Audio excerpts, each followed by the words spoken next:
चलो भाई, करना जरा इसको। मैं ऐसे ही देख रहा था एनसीईआरटी, अभी नई एनसीईआरटी हो गई है ना। पुरानी एनसीईआरटी तो कुछ और ही थी। ये न्यू एनसीईआरटी आसान है।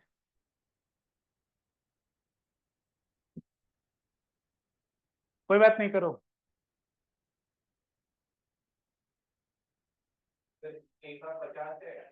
मेरे को पता नहीं, आंसर आंसर मेरे को पता नहीं। तुम लोग निकालो, मैं प्रोसेस बता दूं। अरे क्वेश्चन पढ़ के देखो। देखो, कोई भी पर्सन है उसका, देखो इतना मीटर तक 10 केजी को उठा रहे, कितनी बार? 1000 बार। समझ रहे हो ना? अरे वेट उठा रहा है 1000 बार। चाहे ऐसे उठा रहा होगा, चाहे ऐसे उठा रहा होगा, उठा रहा है। Assume that the potential energy, सुनो ध्यान से। हर बार आपको एज्यूम करना है कि पोटेंशियल एनर्जी के बराबर का लॉस हुआ, तो तुम निकाल नहीं सकते इसको। एक बार उठाएगा तो एमजीएच के बराबर एनर्जी लॉस होगा। तो 1000, 1000 इंटू एमजीएच कर दो, खत्म करो फिर। जो भी आना होगा आंसर आ जाएगा। बात समझ में आया बेटा? जो भी हो, मतलब डेटा में नहीं जा रहा, डायरेक्ट आपको क्या करना है? MGH 10 into 10 into 0.5 into 1000। ठीक है ना? देख लेना, एक 550 इंटू 50 इंटू 1000, 50,000, 50 या 50 किलो जूल। ठीक है। Second part, how how much work, ठीक है। कितना वर्क डन किया, तो इतना ही वर्क किया। तो वर्क डायरेक्टली किसमें होता है? पोटेंशियल एनर्जी में कन्वर्ट होता है। बच्चों, जो हम वर्क करते हैं वो डायरेक्ट किसमें जाता है? पोटेंशियल एनर्जी में जाता है। इसीलिए इसका वर्क डन भी कितना होगा? उतना ही होगा। हाँ। अगला नेक्स्ट पार्ट। ठीक है। फैट सप्लाईज, मतलब अगर 1 किलोग्राम फैट बर्न होता है तो इतना जूल हीट सप्लाई होता है। ठीक है ना? या मैं बोलूं कि जब आप इतना जूल वर्क करते हो तो 1 केजी फैट बर्न होता है। ठीक समझ में आ रहा है? तो बच्चों, जब इसने इतना जूल वर्क किया तो उसका कितना केजी फैट बर्न होगा? बात आ रही है समझ में? बेटा, इतना जब वो वर्क करता है या करती है तो उसका कितना वर्क, कितना लॉस होता है? वेट इतना। तो बच्चों, लेकिन इफिशियंसी कितनी है? 20%। इफिशियंसी कितनी है? 20%। तो मान लो कि एम ग्राम, चलो एम केजी फैट बर्न हुआ, मान लेते हैं बेटा एम केजी फैट बर्न हुआ। तो 1 केजी फैट बर्न होने में इतनी एनर्जी निकलती है। तो एम केजी फैट बर्न होने में कितना एनर्जी निकलेगा? M into 3.8 into 10⁻⁷ joule. लेकिन बेटा इतना एनर्जी निकला, लेकिन 100% मैकेनिकल एनर्जी में कन्वर्ट नहीं हुआ। मतलब जैसे मैकेनिक उसने उठाया, तो उठाने में कौन सी एनर्जी यूज होगी? Mechanical energy. तो अब वो बोल रहा है कि अगर इतना एनर्जी निकला तो सारा का सारा एनर्जी उस वेट को उठाने में नहीं गया, इस एनर्जी का केवल 20% पार्ट गया। इस एनर्जी का 20% पार्ट निकालोगे ना बच्चों, 20/100 इज इक्वल्स टू 50,000। बात समझ में आ रही है? 50,000। अब एम के वैल्यू निकाल लो, कितना मास उसका, कितना फैट बर्न हुआ होगा। क्वेश्चन में कुछ नहीं है, लेकिन लैंग्वेज से मत घबराओ बस। एनसीईआरटी आसान हो गई है अब। लैंग्वेज से मत घबराओ बस, जो बोले करते चले जाओ।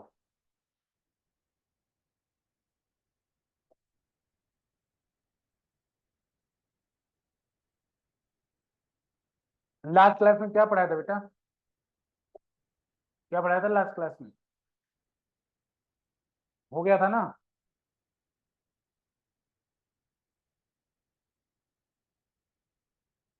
वो बताया था, वो नेगेटिव आ जा रहा था, फिर जीरो करके निकालना था, ऐसा करके। हाँ। ठीक है बच्चों, एक कर लेना है इसको, ठीक है।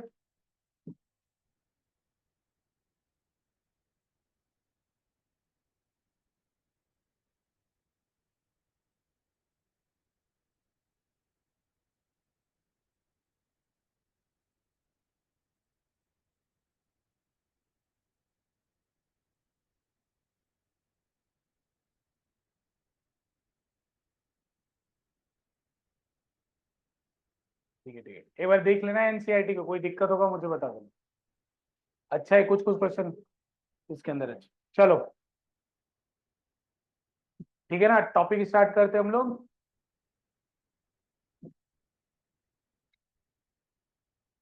ठीक है बच्चों, वर्क पावर एनर्जी में वर्क एनर्जी थ्योरम मैं करा चुका था। ठीक है बच्चों, देखो मैंने एक क्वेश्चन कराया था, वो याद है आप लोग को, जो रिक्वायल वाला कराया था, मैक्सिमम कंप्रेशन वाला क्वेश्चन। बच्चों ऐसा क्वेश्चन मैं बता रहा हूँ फिर से, ये ऐसा करके क्वेश्चन था, और यहाँ पे कुछ मास था, 2 kg था शायद मेरे हिसाब से, 10 मीटर पर सेकंड से आ रहा था ना, और ये स्प्रिंग का कांस्टेंट कुछ दे रखा था, कितना दिया था, 200 दिया था। K इक्वल टू 200 N/मीटर। एक बात बच्चों देखिए, इस क्वेश्चन को वर्क एनर्जी थ्योरम से करना है। सेम क्वेश्चन हमने किससे किया था, एनर्जी कंजर्वेशन से। बट आप लोगों ने वीडियोस देखा, उसमें एक क्वेश्चन था, करवाया था ना, हाँ। तो बेटा इसमें हमें ये देखना है कि इसको वर्क एनर्जी थ्योरम से करना है, वर्क एनर्जी थ्योरम से। मैं इसलिए बता रहा हूं कि आपको एक कॉन्फिडेंस होना चाहिए कि जो क्वेश्चन आप कंजर्वेशन ऑफ एनर्जी से कर सकते हैं, वही क्वेश्चन आप वर्क एनर्जी थ्योरम से भी कर सकते हैं। ठीक है ना, वर्क एनर्जी थ्योरम से कर सकते हैं।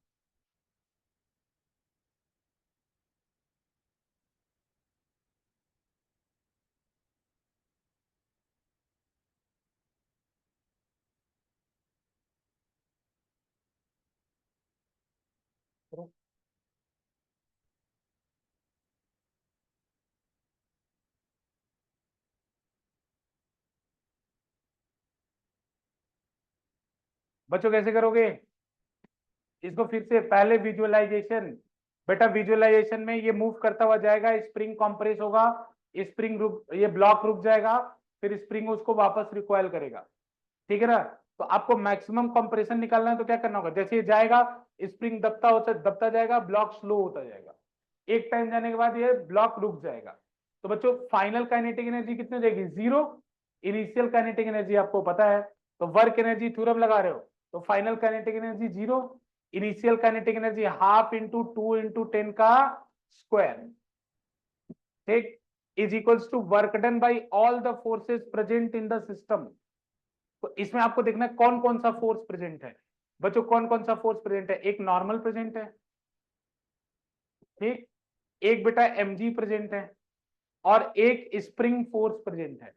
आगे चल के स्प्रिंग फोर्स लगेगा ना, तो एक स्प्रिंग फोर्स मतलब जो अभी लग रहे हो चाहे आगे चल के लगेगा, सबको आपको लेना है। तो बच्चों देखो यहाँ पे क्या लिखूंगा, work done by normal plus work done by mg plus work done by spring force. बच्चों वर्क डन बाई नॉर्मल 0 आएगा, क्यों आएगा 0, क्योंकि इसका डिस्प्लेसमेंट इधर हो रहा है, ये एंगल कितना है 90, ये एंगल कितना है 90, तो नॉर्मल और डिस्प्लेसमेंट के बीच में एंगल कितना है 90, तो वर्क डन कितना आ जाएगा 0। उसी तरह से mg और डिस्प्लेसमेंट के बीच में वर्क डन कितना आएगा 0। तो बच्चों देखो यहाँ पे ये 0 ये 0। अच्छा वर्क डन बाई स्प्रिंग क्या होता है, स्प्रिंग पोटेंशियल एनर्जी क्या होता है, हाफ के एक्स स्क्वायर। तो बच्चों मैंने बताया था, जब आपने देखा होगा कि जो पोटेंशियल एनर्जी होता है वो minus of work done by conservative force होता है। तो work done by potential energy spring का कितना होता है, हाफ के एक्स स्क्वायर, तो वर्क डन बाई स्प्रिंग कितना होगा, minus half K X square. ठीक है ना, किसी भी चीज को आप ऊपर रखते हैं बेटा, तो उसका पोटेंशियल एनर्जी स्टोर कितना होता है mgh, work done by gravity क्या होता है माइनस mgh। ठीक है ना, उसमें देखा होगा मैंने बताया होगा, अगर जिनको नहीं पता है वो याद रखें बात, कि अगर पोटेंशियल एनर्जी निकाल लिया तो work done by conservative force minus of potential energy होता है। तो मुझे यहाँ स्प्रिंग का पोटेंशियल एनर्जी नहीं लिखना है, स्प्रिंग का वर्क डन लिखना है। तो work done will be equal to minus minus half K X square, minus half into 200 into X square. बेटा यहाँ एक्स की वैल्यू निकाल लेना, 1 आएगा, कैसे भी करो आंसर सेम आएगा। मतलब चाहे आप वर्क एनर्जी थ्योरम लगाए, चाहे आप कंजर्वेशन ऑफ मैकेनिकल एनर्जी लगाए, लेकिन वर्क एनर्जी थ्योरम कई जगहों पे सुपीरियर है, क्योंकि वो तब भी रिजल्ट दे सकता है जब फ्रिक्शन है, वो तब भी रिजल्ट दे सकता है जब विस्कस फोर्स, लेकिन ऐसा काम नहीं कर सकता आपका कंजर्वेशन ऑफ मैकेनिकल एनर्जी। ठीक है, थोड़ी थोड़ी बातें क्लियर है आप लोग को। चलिए आज हम पढ़ेंगे पावर, पावर।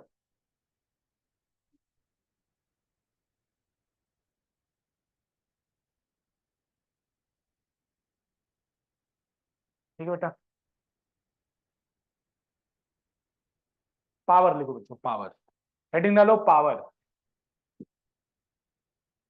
पावर,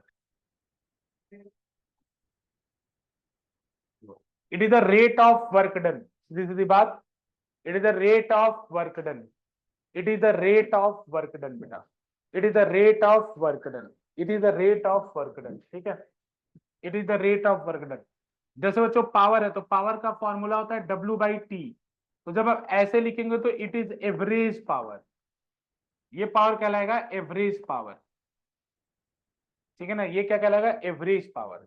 जब आप वर्क डन बाई टाइम करेंगे तो एवरेज पावर आएगा, ठीक है ना, कि वर्क डन निकाल लिया फिर टाइम से डिवाइड कर दिया तो कौन सा पावर होगा, एवरेज पावर। बच्चों एक पावर होगा इंस्टेंटेनियस पावर, इसका फॉर्मूला होगा P equal to F dot V, P equal to F dot V, इस पावर को कहेंगे instantaneous power, instantaneous power, instantaneous power. दो पावर का फॉर्मूला है यहाँ, पावर का एक फॉर्मूला W/T है वो एवरेज पावर है, ये फॉर्मूला एफ डॉट वी है ये इंस्टेंटेनियस है। ये कहां से आया, तो बच्चों आपको पता है ना कि DW छोटा सा वर्क डन निकालूं तो किसके इक्वल होगा, एफ डॉट डी एस के इक्वल होगा, और इसी को आप इंटीग्रेट करते थे ना, अब इसी को डिफरेंशिएट कर दो तो dt लगा दो दोनों तरफ, तो इधर dt लगा तो इधर भी लगा दो, ds/dt क्या हो जाएगा, v हो जाएगा, तो यहीं से हो जाएगा, और dw/dt क्या हो जाएगा, p हो जाएगा, तो यही इसका डिराइवेशन छोटा सा, यही लास्ट में क्या हो जाएगा, एफ डॉट वी हो जाएगा, इसको क्या लिख सकते हो, F dot V, F dot V. तो ये इंस्टेंटेनियस पावर का फॉर्मूला है, जैसे किसी भी मोमेंट पे आपको पावर निकालना तो उसे फोर्स और वेलोसिटी का आपको प्रोडिक्ट करना है, ठीक है ना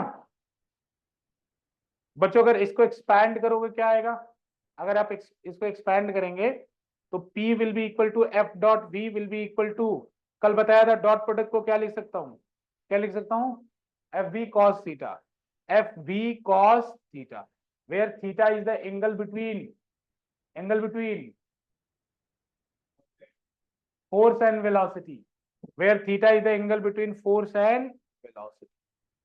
What is the power of centripetal force, what is the power of centripetal force, zero, क्यों, cos 90, करेक्ट। बच्चों अगर कोई सेंट्रीपिटल फोर्स है तो वो सेंटर की तरफ लगेगा ना, सेंट्रीपिटल का मतलब होता है सेंटर की तरफ लग, कोई भी चीज जब सर्कल में घूमती है तो उस एक फोर्स सेंटर की तरफ जरूर होता है, उस फोर्स को हम लोग क्या बोलते हैं, सेंट्रीपिटल फोर्स। तो बेटा सेंट्रीपिटल फोर्स इधर है, वेलोसिटी इधर है, वेलोसिटी अलोंग टेंजेंट होती है और फोर्स अलोंग सेंटर होता है, तो इन दोनों के बीच में always there will be angle 90। तो बच्चों क्योंकि टेंजेंट और नॉर्मल के बीच में एंगल कितना होता है 90, तो हमेशा 90 होगा। तो दुनिया का कोई भी सेंट्रीपिटल फोर्स आए उसका पावर हमेशा क्या होगा, जीरो, समझेंगे नहीं, सन अर्थ सन के चारों तरफ घूम रही है बिकॉज ऑफ सेंट्रीपिटल फोर्स, तो जो सेंट्रीपिटल फोर्स है कौन है, ग्रेविटेशनल फोर्स है, उसका पावर कितना आएगा, जीरो। ये सब बात आप लोग को छोटी छोटी बातें लेकिन याद रखना है, क्लियर।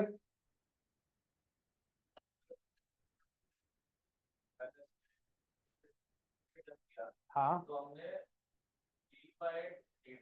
नहीं, डी बाई डिफरेंस dt से डिवाइड किया, दोनों डिफरेंस dt से डिवाइड किया बच्चों, यार डिफरेंशिएट नहीं, dt से डिवाइड किया, लेकिन अगर वर्क का आपको फंक्शन दे रखा हो तो आप डिफरेंशिएट कर सकते हैं, जैसे मान लीजिए फ्यूचर में आपको वर्क का फंक्शन है तो आप डिफरेंशिएट कर, यहाँ मैंने डिवाइड किया, ठीक है करेक्ट कर लो थोड़ा सा, डिवाइड किया तो ds/dt आपका वर्क, ठीक है डन। बच्चों इसमें वेरिएशन की बात करो तो जो फोर्स में वेरिएशन होता है, सॉरी वर्क डन में वेरिएशन होता है, वो सारे वेरिएशन इधर आ जाएंगे। वर्क डन में क्या वेरिएशन होता है बच्चों, जब एक बार आपको एफ की वैल्यू दे दे, वी की वैल्यू दे दे, थीटा की वैल्यू दे दे तो पावर निकाल लोगे। दूसरा वेरिएशन, एफ को आई कैप जे कैप में दे दे और वी को आई कैप जे कैप में दे दे, कर लोगे, आई वाला कोफिशिएंट आई के साथ, जे वाला जे के साथ और के वाला के के साथ, ठीक है ना, कर लोगे ना, तो ये सब वेरिएशन रहेगा। बाकी एंगल कभी पूछे, पावर दे के एंगल पूछे बता दोगे, एंगल कैसे निकलेगा, अगर मान लो पावर दे के एंगल पूछ ले कभी तो cos theta is equals to F dot V upon mod of F into mod of, कल बताया था ना, सेम फंडा। एफ निकालना है, एफ एक्स का स्क्वायर प्लस एफ वाई का स्क्वायर प्लस एफ जेड का स्क्वायर का रूट। वी निकालना है, वी एक्स का स्क्वायर प्लस वी वाई का स्क्वायर प्लस वी जेड इसका स्क्वायर का रूट। मतलब एक चीज देखो, फिजिक्स में सेम चीजें बार बार रिपीट होती है, तो बहुत ये टूल है ना, वेक्टर एक टूल है। देखो कल वर्कडन में जो पढ़ा था, जो चीजें हमने, वो यहाँ पे रिपीट हो रही है, ठीक है ना, कोई दिक्कत नहीं। अच्छा, पावर का यूनिट क्या होगा, क्या यूनिट होगा, जूल पर सेकेंड, इसी को हम लोग क्या कहते हैं, वॉट। जूल पर सेकेंड, इसी को हम लोग कहते हैं वॉट। ये इसकी एसआई यूनिट है, एसआई मात्रक है, ठीक है। इसकी दूसरी यूनिट क्या होती है, कॉमर्शियल यूनिट। कॉमर्शियल यूनिट इसकी क्या होगी, कॉमर्शियल यूनिट, पावर की commercial unit, kilowatt hour is the commercial unit of energy. Kilowatt hour is the commercial unit of energy.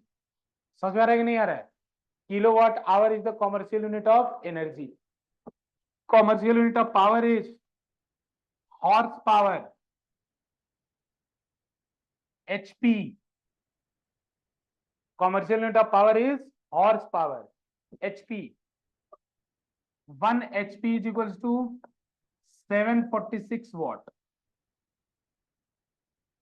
Shubh number से 40 कम। हाँ वही, यह वही हॉर्स पावर है जो कार में बाइक में होता है, तो जिनकी रेटिंग लिखी होती है इंजन की, ठीक है ना। ये वही हॉर्स पावर है जो आपके समर्सिबल में होता है। बोलते कितने एचपी की मोटर है, कितने एचपी का समर्सिबल है, ठीक है ना। तो हॉर्स पावर ये जब आप जैसे जैसे कोई चीज खरीदनी चाहिए या पावर का कहीं यूज हो रहा हो, तो वहां पर आपको एचपी में वो बोलेगा, आपको वॉट में नहीं बोलेगा। हाँ वॉट ठीक है, छोटी मोटी चीजों के लिए वॉट ठीक है, लेकिन अगर बड़ी चीज कोई भी खरीद रहे हैं तो वहां पे अधिकतर एचपी में बात किया जाता है कि ये इंजन इतने एचपी का है, ये इतने एचपी का है, ठीक है ना। चलिए बच्चे एक बात और बताना चाहते हैं इसमें, कि जैसे पावर का फॉर्मूला आपको वर्क डन बाई टाइम तो बताया है, लेकिन बच्चों वर्क डन जब आप किसी ऑब्जेक्ट पे वर्क करते हैं तो वर्क दो पार्ट में डिवाइड होता है, पता है आपको, एक काइनेटिक एनर्जी में और एक पोटेंशियल में। तो बच्चों इसको ऐसे भी लिख सकता हूं, डेल्टा के plus delta P upon T. लिख सकता हूं नहीं लिख सकता हूं, कि वर्क डन किया गया होगा तो काइनेटिक एनर्जी में गया होगा और पोटेंशियल एनर्जी में गया होगा। तो बच्चों कई बार ऐसा होगा कि आपको देखो बुद्धि लगानी पड़ेगी, कि आपसे बोलेगा कि मास इतना है, वेलोसिटी इतना है, इतने टाइम में ये ऐसा हो रहा है, तो पावर बताओ। तो आप दिमाग लगना चाहिए कि वो formula kinetic energy by time भी हो सकता है, क्योंकि तो जो वर्क किया होगा, जैसे क्वेश्चन आएगा कि एक मोटर पंप है, ठीक है ना, अभी शायद क्वेश्चन होगा भी, मैं आपको दिखा दूंगा, लेकिन अभी आप सावधान रहिए। जैसे कि एक क्वेश्चन कर ही लो, वैसे ये लिख लो, पहले ये लिख लो, फिर हम लोग देखते हैं। एक बार में एक ही चेंज होगा, हो सकता है डेल्टा पी चेंज ना हो रहा हो, केवल डेल्टा के ही चेंज हो रहा हो, तो ये फॉर्मूला हो जाएगा डेल्टा के ही बाई टी। एक बार हो रहा हो कि पोटेंशियल एनर्जी चेंज नहीं हो रहा, ये चेंज हो रहा, तो हो गया, ठीक है। ठीक है, लिखो, लिखो, a motor pump,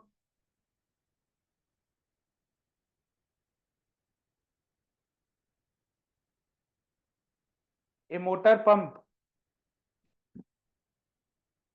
exit, a motor pump exit 10 kg water per second, 10 kg water per second, a motor pump exit 10 kg water per second with speed 20 meter per second, a motor pump exit 10 kg water per second with speed 20 meter per second, with speed 20 meter per second, ठीक है। then calculate the electrical, calculate the power, then calculate the power consumed by the, then calculate the power consumed by the motor pump, consumed by the motor pump, assume its efficiency, assume its efficiency, assume its efficiency, assume its efficiency to be 40%, assume its efficiency to be 40%। अब सुनो ध्यान से एक बात और, 40% efficiency का मतलब motor के अंदर इनपुट क्या जाता है, आउटपुट क्या मिलता है, इनपुट क्या होता है मोटर के अंदर? इलेक्ट्रिकल एनर्जी, इलेक्ट्रिकल एनर्जी जाती है ना। आउटपुट क्या मिलता है? Mechanical energy. तो बोल रहा है बेटा कि 40% कन्वर्जन रेशियो, मतलब अगर यहाँ 100 जूल इलेक्ट्रिकल एनर्जी दोगे तो आउटपुट में केवल 40 जूल मैकेनिकल एनर्जी मिलेगी, मतलब 60 जूल का लॉस हो जाएगा। ठीक है ना? तो आपको ये बताना है कि इसका इलेक्ट्रिकल पावर ये कितना कंज्यूम कर रहा है। ठीक है, हालत खराब।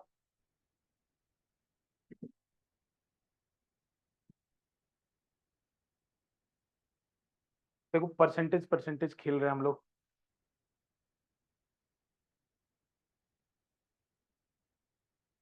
परेशान मत होइए, आएगा चीज। ठीक है ना, बस थोड़ा क्वेश्चन को रीड आउट करिए। देखो पहले फोकस करो पूरा पावर निकालने पे, मोटर का मैकेनिकल पावर निकालने का ट्राई करो, मैकेनिकल पावर निकालने का। बच्चों ये फार्मूला पोटेंशियल एनर्जी, जैसे पंप जब पानी को फेंक रहा होगा तो जस्ट फेंकने के समय देखो उसका हाइट तो चेंज नहीं हुआ ना, तो डेल्टा पी जीरो हो जाएगा। और पानी को वो जीरो से मूव करा रहा है, मान लो भाई हम मानेंगे कि जस्ट निकला है तो शुरू से, तो ऐसा उसका काइनेटिक एनर्जी निकाल लो बस, तो काइनेटिक एनर्जी तो निकल जाएगा ना। बेटा मास दे रखा है 10 kg पर सेकंड दे रखा है, तो एक सेकंड में तुम निकाल लो कितनी काइनेटिक एनर्जी होगी। एक सेकंड में काइनेटिक एनर्जी निकल जाएगी ना बेटा। एक सेकंड में कितना मास बाहर आ रहा है? 10। कितनी स्पीड है उसकी? 20। काइनेटिक एनर्जी निकालो। आ गया ना 1000? बेटा 1000 आ गया तो टाइम से डिवाइड कर दो, टाइम कितना है? एक सेकंड। बेटा 10 kg कितनी देर में निकल रहा है? एक सेकंड में। तो टाइम कितना हो गया? एक सेकंड। तो आपका पावर भी कितना हो गया? 10,000। जो भी, अगर 10,000 आ रहा है, 2000 आ रहा है, जो भी आपका आंसर आ रहा है, तो उतना ही आपका क्या हो गया? पावर। समझ में आ रहा है क्यों पावर हो गया? क्या हुआ रुद्र? हाँ करो। हाँ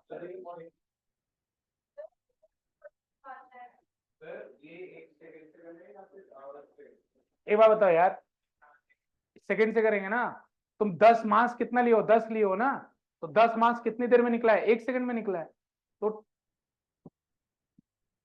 काइनेटिक एनर्जी निकालो एक सेकंड का। काइनेटिक एनर्जी एक हाफ इंटू 10 इंटू 20 का स्क्वायर 400, कैंसिल कर दो, कितना आया? 2000 जूल। बच्चों इतना काइनेटिक एनर्जी का चेंज कितने देर में हुआ है? एक सेकंड में। तो मैकेनिकल पावर कितना हो गया? मैकेनिकल पावर हो गया 2000 डिवाइडेड बाई 1 सेकेंड। अरे मुझे को पता है डायरेक्ट लिख देता है, लेकिन समझ रहे हो नहीं? 1 सेकेंड, क्योंकि इतना। तो बेटा इसका वॉट कितना है? 2000 वॉट। मैकेनिकल पावर कितना है? 2000 वॉट। ठीक है ना? तो इलेक्ट्रिकल पावर कितना यूज हुआ होगा? तो क्या करोगे? मान लो, अरे जितने लोगों को परसेंटेज नहीं आता वो भी मान लो। देखो अगर मान लो इलेक्ट्रिकल पावर एक्स यूज हुआ है, ठीक है ना, तो एक्स का 40% कौन होगा? पीएम। अरे बोल रहा है ना इलेक्ट्रिकल का 40% होता है मैकेनिकल। तो इलेक्ट्रिकल जैसे PM will be equal to 40% of P. जितना पावर आप इलेक्ट्रिकल दोगे उसका 40% किसमें मिल रहा है? मैकेनिकल में। तो बच्चों 40%, तो पीएम कितना है आपका? 2000 है कि नहीं? Is equals to 40/100 into P. P निकाल लो, जो भी आंसर है। कितना आ रहा है? 5000। तो बच्चों पी कितना है आप? मैकेनिकल सॉरी इलेक्ट्रिकल पावर कितना है? 5000 वॉट। चल रहा है, चल रहा है, चल रहा है। नहीं चले बेटा, आ रहा है समझ में? मेरा आ रहा है समझ में?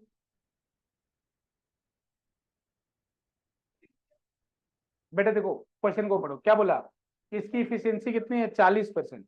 तो जितना इलेक्ट्रिकल पावर दोगे उसका 40% ही आउटपुट में मिलेगा। तो मान लो इलेक्ट्रिकल पावर का 40%, तो पीएम बराबर क्या होगा? 40/100 इंटू पी। तो पीएम तो आपने 2000 निकाल लिया है, लेकिन आपसे पी पूछा था ना, पावर क्वेश्चन ने क्या पूछा था? पी कि पावर, इलेक्ट्रिकल पावर बताओ। बेटा इलेक्ट्रिकल पावर अब आ जाएगा, देख रहा हो ना, देख। अब उसको 100 को उधर मल्टीप्लाई कर दो, 40 से डिवाइड। ठीक है, सबको क्लियर है? चलो एक क्वेश्चन एनसीईआरटी से करो।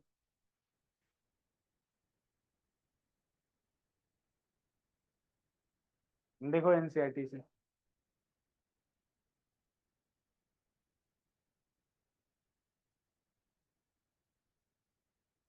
5.21,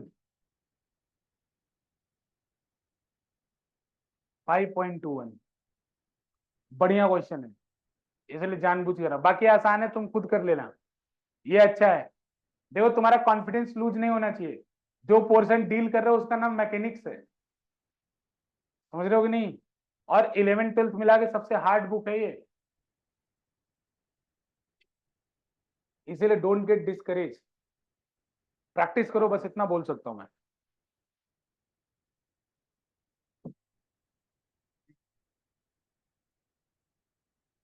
मेरे को पता होता नहीं यार, देख लेना तुम लोग। एक है, if the wind velocity perpendicular to the circle, what is the mass of air passing through? नहीं,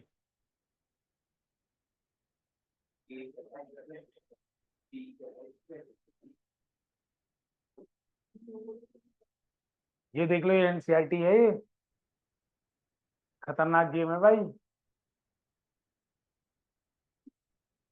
देखो एक, अब तो नई पुरानी एनसीईआरटी, नई एनसीईआरटी आ गई है। मैं चैलेंज करता था, पुरानी एनसीईआरटी में तीसरा चैप्टर मोशन हुआ करता था। पहला चैप्टर था फिजिकल वर्ल्ड शायद, दूसरा यूनिट एंड मेजरमेंट, तीसरा था मोशन इन स्ट्रेट लाइन। उसका एक क्वेश्चन हुआ करता था 3.9। मैं चैलेंज करता था, उस क्वेश्चन को कोई बना दे, मतलब अगर अल्टीमेट टीचर होगा तो वही बना पाएगा, नहीं तो वो भी कर दे। रिलेटिव वेलोसिटी का क्वेश्चन था, वो ट्रेन वाला नहीं, वो रेगुलर इंटरवल पे जो बस सर्विस थी, याद है कि नहीं? हाँ, खतरनाक क्वेश्चन था। लेकिन अब एनसीईआरटी थोड़ा अपना लेवल, एनसीईआरटी थोड़ा अपना लेवल कम कर चुका है। फिर भी ऐसे ऐसे क्वेश्चन आपको मिलेंगे, ये अच्छा क्वेश्चन। मैं फिर बोल रहा हूँ, ये लेवल का ढंग का क्वेश्चन है। इसमें मतलब तुम्हारा जेई वाला थोड़ा सा थिंकिंग चाहिए।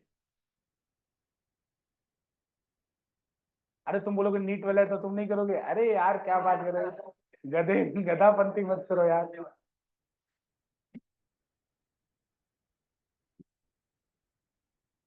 हो गया? नहीं हुआ, मुझे ही बताना पड़ेगा। अच्छा, क्वेश्चन पढ़ लो एक बार, मतलब कम से कम इतना रहेगा, आप क्वेश्चन पढ़ के पता आपको चल जाएगी पूछा क्या है और क्या मैं बता रहा हूँ। एक दो बार क्वेश्चन, एक दो बार पढ़ लो, समझ लो क्वेश्चन, समझ लो क्या बोला है, क्यों बोला है, फिर मैं समझाता हूँ।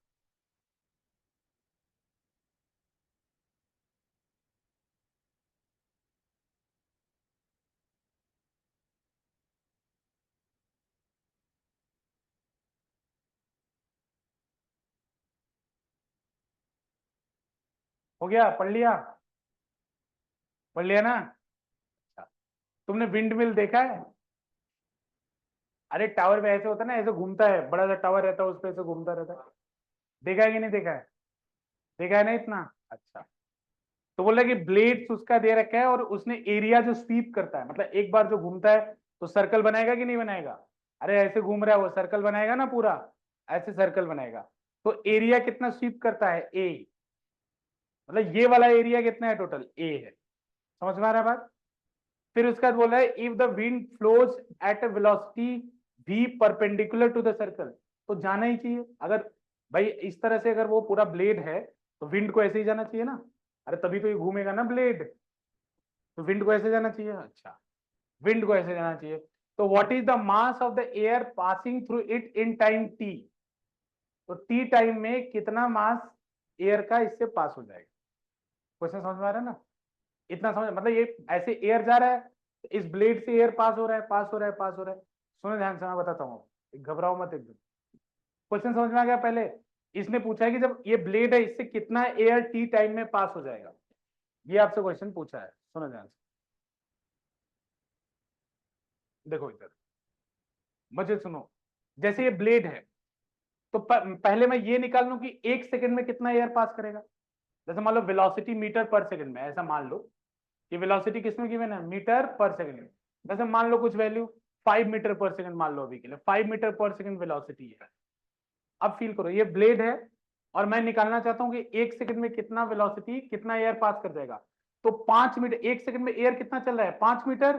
तो 5 मीटर तक की जो हवा होगी वो पार कर जाएगी। फिर से सुनो ध्यान से, जैसे ये ब्लेड है, तो हवा हवा ऐसे ज्यादा पास हो रही है, पास हो रही है, पास हो रही है। तो कहां तक का हवा पास हो जाएगा? जो 5 मीटर दूरी तक होगा उतनी हवा एक सेकंड में पास हो जाएगी। मान लो हवा के कण है अलग अलग दूरी पर, एक हवा का कण 5 मीटर दूर है और अभी ये ब्लेड है, तो 1 सेकंड बाद ये वाला कण जो है इसको पार कर जाएगा। तो इससे पहले के जितने भी कण होंगे सारे पास कर जाएंगे। अरे लॉजिक समझ रहे हो? हाँ दिखाओ, सर से हाथ, सर से हाथ रखो, सर से हाथ उठाओ।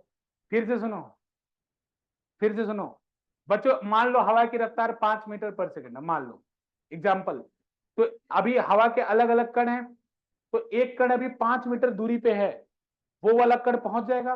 जो 6 मीटर दूरी वाला वो पास नहीं कर पाएगा, क्योंकि 1 सेकंड में एयर कितना मूव कर रहा है आगे, 5 मीटर। तो 5 मीटर दूरी पे जो कण होगा वो इस ब्लेड से पास कर जाएगा। तो 5 मीटर की दूरी के अंदर जितने भी कण होंगे वो सारे 1 सेकंड के अंदर पास हो जाएंगे। ये सब एयर जो है 1 सेकंड के अंदर पास हो जाएगा। तो बच्चों अब इस फील करो इसको, ये एक ये एक वॉल्यूम बन रहा है, सिलेंडर बन रहा है। कैसे? ये सर्कल है, ये सर्कल है, और ये 5 मीटर है, तो एक सिलेंडर बन रहा है क्या? उस सिलेंडर का वॉल्यूम निकालना है।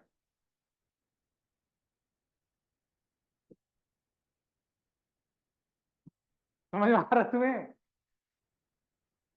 नहीं आ रहा है? डाइजेस्ट करो, डाइजेस्ट करो, डाइजेस्ट करो, डाइजेस्ट करो, डाइजेस्ट करो, डाइजेस्ट करो। समझ आ रहा है रुद्र? अरे फिर से बताऊं क्या? फिर से बताऊं सिलेंडर कैसे बनेगा? क्यों सिलेंडर बनेगा? देखो, ऐसे ब्लेड घूम रहा है, तो बोला है कि ये वाला एरिया कितना है, ए है, ए है, तो ऐसे ऐसे मुझे आगे तक 5 मीटर का एरिया लेना है ना, तो सिलेंडर बनेगा कि नहीं? देखो ऐसे ऐसे पूरा सिलेंडर बनेगा ये। तो सिलेंडर का, सुनो ध्यान से, सिलेंडर का फॉर्मूला क्या होता है? सिलेंडर का वॉल्यूम का पाई आर स्क्वायर एच, और पाई आर स्क्वायर क्या होता है? उसके बेस का वॉल्यूम होता है, बेस का एरिया होता है। अरे मैथ पढ़ाऊं क्या मैं बेसिक वाली? इधर देखो बच्चों, अगर ये रेडियस आर है और ये हाइट एच है, एच है ना ये हाइट, तो अगर ये हाइट एच है तो ये ऊपर वाला एरिया कितना होता है? पाई आर स्क्वायर। तो वॉल्यूम कितना आता है? पाई आर स्क्वायर इंटू, तो इसको अगर ये वाला एरिया मुझे डायरेक्ट ए दे रखा हो तो ए इंटू एच नहीं लिख सकता मैं? हाँ, चल रहा है तुम्हारा दिमाग? कह रहे हो तो तुम नीट वाले हो, समझ रहे हो?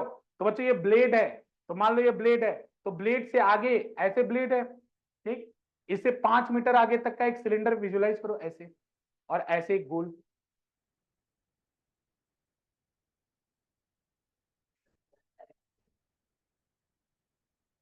अरे सोच लो, मेरे को पता नहीं, तुम लोग सोच लो, पहले आराम से सोच लो। मैं क्या कर सकता हूँ? मैं बस एक्सप्लेन कर सकता हूँ। आपको अपना बच्चों दिमाग खुद चलाना पड़ेगा यहाँ पे। बताओ कितने लोगों को समझ में? हैंड रेज करना जरा, सिचुएशन समझ में आ गई? पक्का ना? पक्का आ गई ना? आगे बढ़ू मैं? इतना कॉन्फिडेंस दे रहे हो? जिसको देखो अभी पूछने में शर्म आ रहा है, क्लास के बाद बाहर पूछना, मैं दोबारा समझा दूंगा, ठीक है? क्लास में अगर पूछने में शर्म आ रहा है, इधर ध्यान दो। तो बच्चों अभी वो 5 मीटर जो था वो मेरा क्या था? वेलोसिटी था कि नहीं था? वेलोसिटी था ना? वेलोसिटी था। तो बच्चों 1 सेकेंड में v वेलोसिटी के बराबर का लेंथ का एयर पास हो जाएगा। तो वॉल्यूम कितना आएगा? वॉल्यूम कितना आएगा? a into V. ये 1 सेकेंड में आया, ये किस में आया? 1 सेकेंड में। तो टी में कितना हो जाएगा? खत्म हो गया आंसर, फर्स्ट पार्ट का आंसर नहीं। हाँ डेंसिटी, अगर मास पूछा है ना, क्या मास पूछा है क्या? मैं तो वॉल्यूम, अच्छा मास पूछा है क्या? मास पूछा है तो वॉल्यूम में डेंसिटी से मल्टीप्लाई।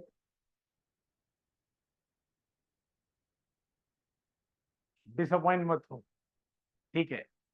सिचुएशन, बच्चे वॉल्यूम दे रखा है, इसने मास पूछा है, तो मास के लिए क्या करेंगे?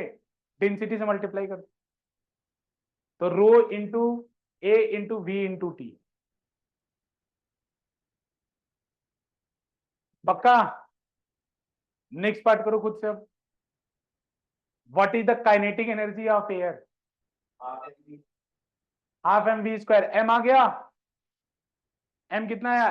रो into A into V into T, ये एम आ गया। तो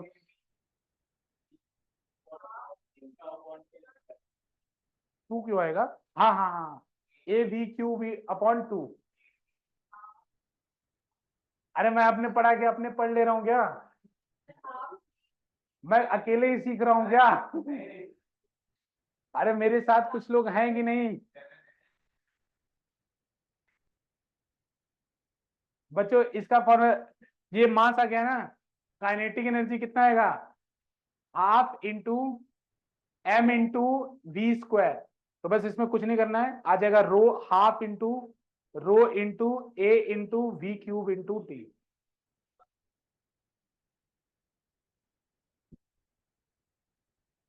टी स्क्वायर भी होगा। ठीक है, अब इसके बाद रुद्र क्या हुआ, ठीक चल रहा है?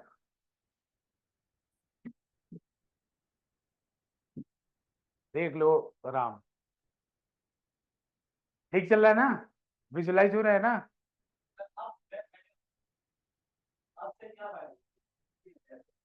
हो गया। बच्चों सेकेंड पार्ट खुद करोगे, करो। Third C part, C part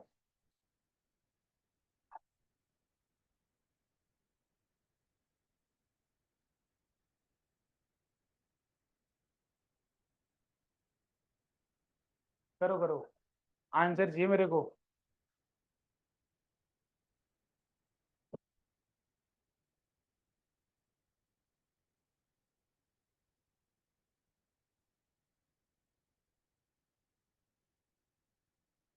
अरे समझ में आया तुमको?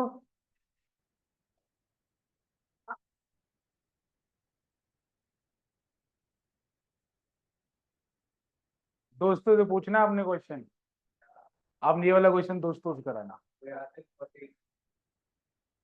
तुम कौन सा पहुंच गए थे? वो तो मैंने पहुंचाया है।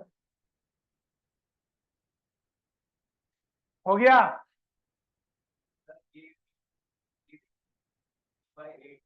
बाई टू ना, वो तो पहले पार्ट का ना। बाई टू ना, वो पिछले वाले का आंसर बता रहे हो ना?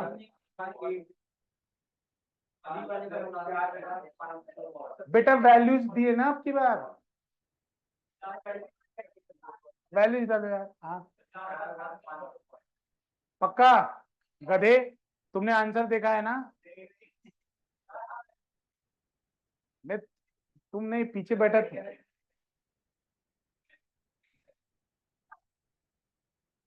अरे गधों, कैलकुलेट कर लो इसको। बच्चों इसमें कॉन्सेप्ट अभी बचा हुआ है, एक कॉन्सेप्ट इसके अंदर है।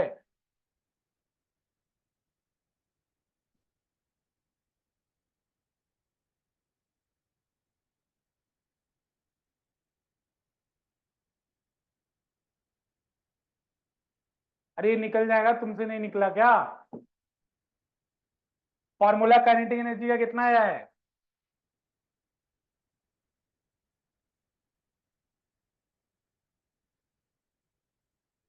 बच्चों मैं बता रहा हूँ, देख लो कम से कम। आ नहीं रहे तो देख तो लो कम से कम। अभी काइनेटिक एनर्जी का फॉर्मूला निकाला है कि नहीं निकाला है? कितना निकला है बताना। Half into rho into A into V cube into T. निकला है कि नहीं निकला है? ये काइनेटिक एनर्जी का फॉर्मूला है। अब देखो इसने क्या बोला है, ए दे रखा है 30 मीटर स्क्वायर, ए दे रखा है 30 मीटर स्क्वायर, वी दे रखा है 36 किलोमीटर पर आवर। इसको मीटर पर सेकंड में बदल लो, कर लोगे कितना आएगा? 10 आएगा। 36 इंटू 5/18 आता है ना बच्चों, 36 इंटू 5/18, तो ये कितना आएगा? 10। तो बच्चों यहाँ ए की वैल्यू है, वैल्यू रखते जाओ, हाफ इंटू रो, रो की वैल्यू कितनी है? 1/2, तो 1/2 इंटू ए की वैल्यू कितनी है? 30, वी क्यूब 1000, क्योंकि वी क्या है? स्पीड है यहाँ पे, तो स्पीड का क्यूब कितना होगा? 10 क्यूब। टाइम कितना है? तो 1 सेकेंड। मान लो 1 सेकेंड में निकाल लेते हैं। अरे 1 सेकेंड का निकाल लेते हैं तो वही पावर हो जाएगा। नहीं, नहीं, नहीं निकालू, नहीं जैसे तुम बताओ। या टाइम की वैल्यू 1 सेकेंड ले लेते हैं, तो ये 1 सेकेंड में कितना काइनेटिक एनर्जी होगा उसका आ जाएगा ना। और उसी को अगर बाई वन कर दोगे, मतलब टी से अगर डिवाइड कर दोगे इसको, तो पावर आ जाएगा कि नहीं? तो के ई बाई टी करोगे तो टी कट जाएगा।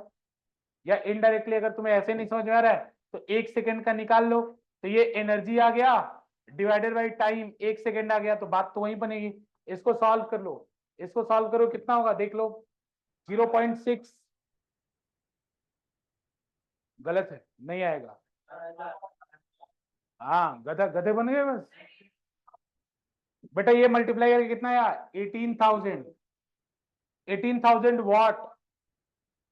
18,000 वॉट। अब बच्चों बोल रहे हैं कि इफिशियंसी कितनी है? 20%। इफिशियंसी कितनी है? 20%। तो सुनो, विंड मिल क्या करता है? कहाँ गया? हाँ, विंड विंड मिल क्या करता है? विंड मिल मैकेनिकल एनर्जी को इलेक्ट्रिकल एनर्जी में कन्वर्ट करता है। तो ये मैकेनिकल एनर्जी निकला ना, इसका केवल कितना परसेंट कन्वर्ट करेगा? कितना परसेंट? 25%। तो इसका 25% कन्वर्ट करेगा ही नहीं। यानी P electrical is 25% of P mechanical. P electrical is 25% of P mechanical. तो 25/100 इंटू पी मैकेनिकल कितना है? 18,000। 0 0 कैंसिल कर दो, ठीक है ना? देख लो, ये 1/4 आ जाएगा ना, डायरेक्ट इशू कर ना। 1/4 इंटू 18,000 अब आएगा 4500 वॉट। गधे आलसी मत बना बना करो आर्यन, गलत बात है ये। आर्यन चीजों को सॉल्व किया करो सिस्टमेटिकली, ये बहानेबाजी क्या करना।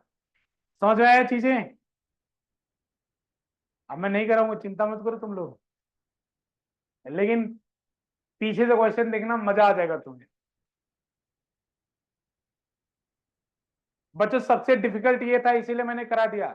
इसके बाद बाकी आप फॉर्मूला लगाओगे, आंसर आएगा। इसीलिए मैं बाकी नहीं करा रहा हूं, लेकिन इसमें कुछ कॉन्सेप्ट था, इस वजह से मैंने इस क्वेश्चन को पिक किया। बाकी आप करोगे, आपसे होगा। मैं इसलिए इसको जानबूझ के, देखो, बाकी ऊपर वाली चीज आपसे हो जाएगी, ठीक है ना? आगे चलूं मैं, एक और क्वेश्चन देखो।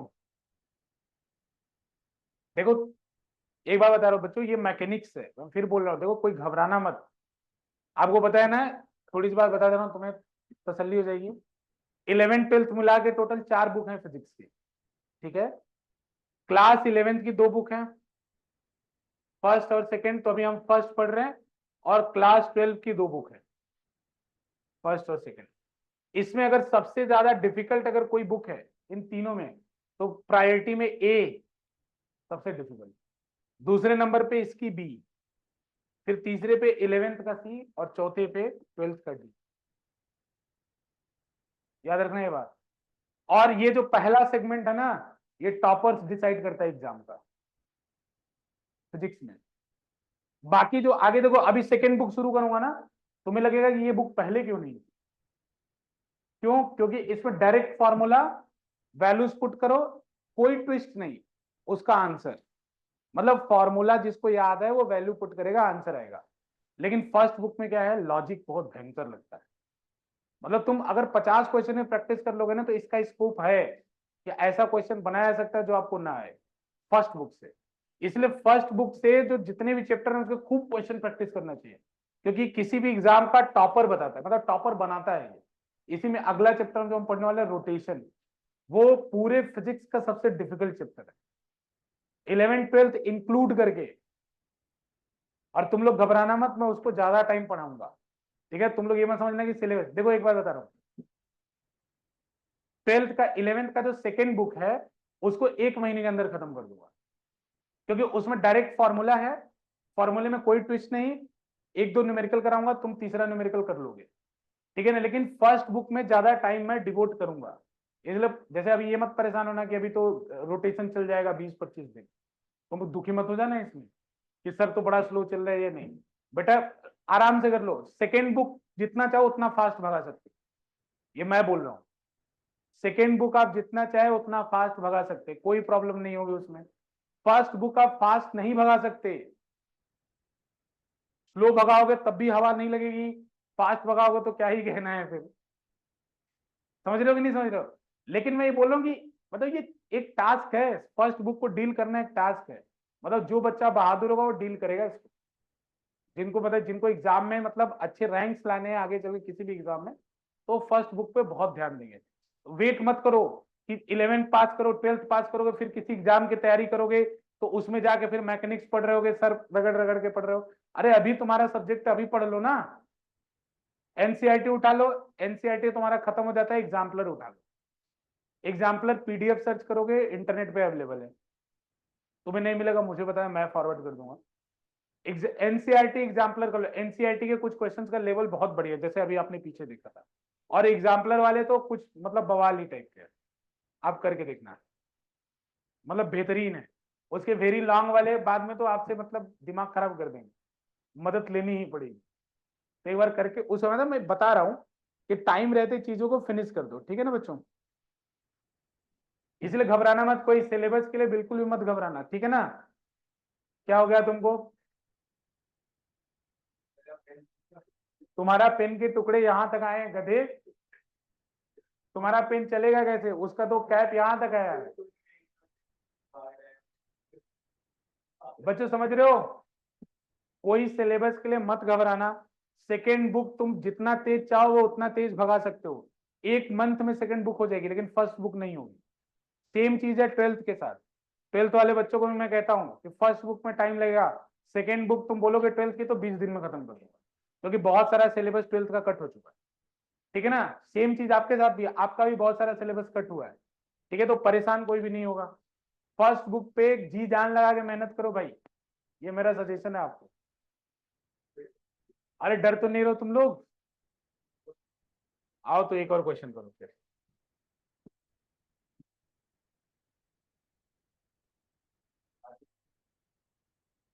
चलो क्वेश्चन लिखो। अगर दोबारा तुम लोग फालतू, आर्यन, मैं बताऊं किसके चौकीदार का नाम था, बहादुर। ये देख रहे हो क्या है, ब्राइट फ्यूचर, चाहिए क्या तुम्हें? लिखा हुआ ना ब्राइट फ्यूचर, अभी तुरंत फ्यूचर ब्राइट हो जाएगा तुम्हारा। इधर ध्यान दो, क्वेश्चन लिखो। ए मशीन डिलीवर्स, लिखो ए मशीन डिलीवर्स, ए machine delivers constant power.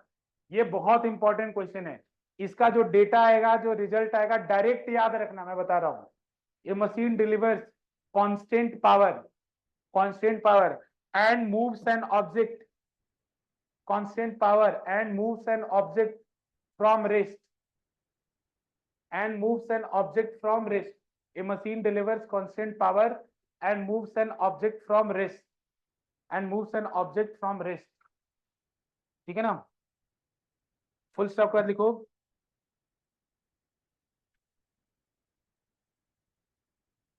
Then full stop कर लिखो, find the function of, find the function of, find the function of position and, position and, position and velocity, position and velocity in terms of time.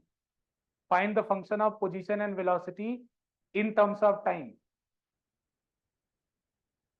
Position and velocity in terms of time. सुनो बच्चों एक बार ध्यान से सुनो, ये question आया था तो उसमें बोला था कि एक मशीन कांस्टेंट पावर डिलीवर कर रहा है और एक ऑब्जेक्ट को रेस से मूव करा रहा है, तो उस ऑब्जेक्ट का जो पोजीशन है वो टाइम के किस पावर के प्रोपोर्शनल होगा, ये क्वेश्चन आया था। तो ऐसे पोजीशन का ऑप्शन है, ऐसे ऑप्शन आएगा टी, दूसरा टी स्क्वायर, तीसरा टी का पावर 1/2, चौथा टी का पावर 3/2, ठीक है। वेलोसिटी, वेलोसिटी किसके प्रोपोर्शनल होगा, टी, सेम चीज कॉपी कर लो, टी स्क्वायर, टी का पावर 1/2 और टी का power 3/2। Aryan, both answer are correct, लेकिन वो गधा है, बैठ जाओ। अच्छा, ये हाँ वहां उठा लो, ठीक है। तुक्का मारने से कुछ नहीं होता है, सॉल्व करना है, सॉल्व करो चॉकलेट क्वेश्चन। चलो सुनो, तुम्हारा आंसर पावर को मान लो, जो तुम्हें जरूरी लगे मान लो, मुझे बस ये दिखा दो एक्स कुछ कांस्टेंट आएगा बीच में, टी के डायरेक्टली प्रोपोर्शनल है 3 का पावर 2 के। चलो नहीं, चॉकलेट क्वेश्चन तो मैं एक्सेप्ट करता हूँ, चलिए चॉकलेट क्वेश्चन डिक्लाइन कर दिया। चलो इधर देखो, इधर ध्यान दो, मैं ही बता रहा हूँ तो मुझे ही बताना है, ऐसा मत करो अंशिका। इधर देखो, इधर बच्चों P बराबर क्या होता है, मशीन पावर अगर देखो, अगर ऑब्जेक्ट m मास का है उस पर पावर ऐसे लग रहा है तो ये मशीन को इसी डायरेक्शन में मूव कराएगा, यानी एक ही फोर्स लग रहा है तो फोर्स भी तो यहाँ पे फॉर्मूला होगा P is equals to F dot V. तो एफ डॉट वी को डायरेक्ट लिख सकता हूँ एफ बी कॉस जीरो, तो P बराबर एफ बी। तो मशीन रुका हुआ था, ऑब्जेक्ट रुका हुआ था, जिस डायरेक्शन में फोर्स लगेगा उसी डायरेक्शन में वेलोसिटी होगा, क्योंकि फोर्स लगाने वाला एक ही मशीन है, तो जिधर फोर्स लगाएगा उधर ही मूव करेगा। तो कॉस जीरो, बच्चे ये कॉस जीरो हो गया यहाँ पे, कैसे हुआ है, लॉजिक से हुआ है। समझ में आ रहा है ना कि मशीन फोर्स लगा रहा है, एक ही फोर्स लगा रहा है, सेम जिधर फोर्स लगाएगा उसी डायरेक्शन में। बेइज्जती महसूस हो रही है? तुम्हें ब्रेक चाहिए क्या? नहीं रुक जाओ, पहले क्वेश्चन करने के बाद।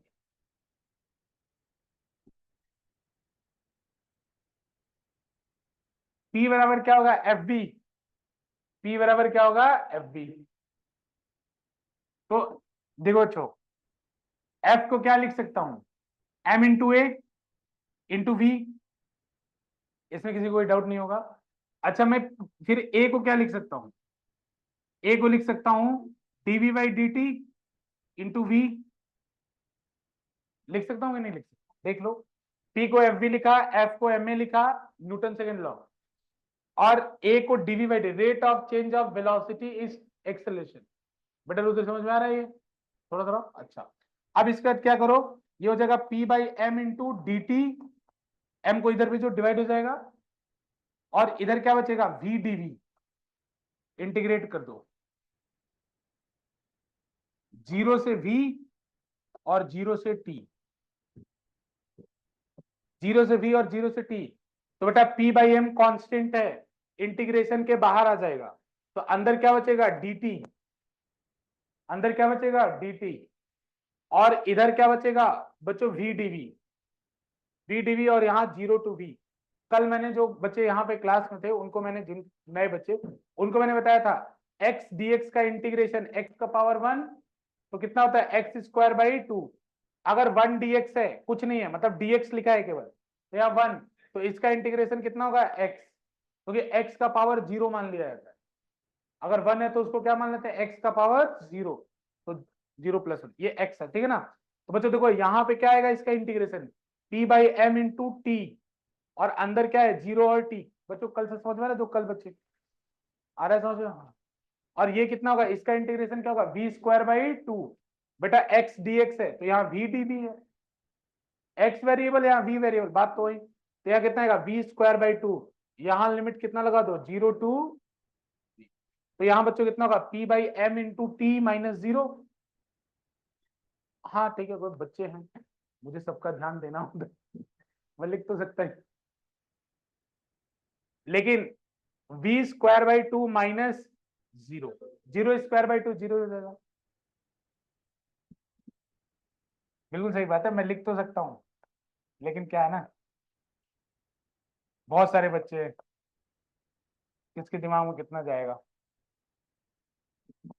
ठीक है ना। स्क्वायर इधर आके क्या हो जाएगा, रूट, तो v बराबर under root of two P M into T, तो v किसके प्रोपोर्शनल हो गया, अरे रूट टी को क्या लिख, देखो p कांस्टेंट है, m कांस्टेंट है, तो p डायरेक्ट, v किसके डायरेक्टली प्रोपोर्शनल है, रूट टी के, तो रूट टी को क्या लिख सकते हो, t का पावर वन बाई, अभी v आया है, नोट करो, दोनों निकालना था, मैंने दोनों के लिए बोला, ये v आया है। अब जिसको आता है आगे बढ़ो, v को क्या लिख लोगे, dx बाई डी टी,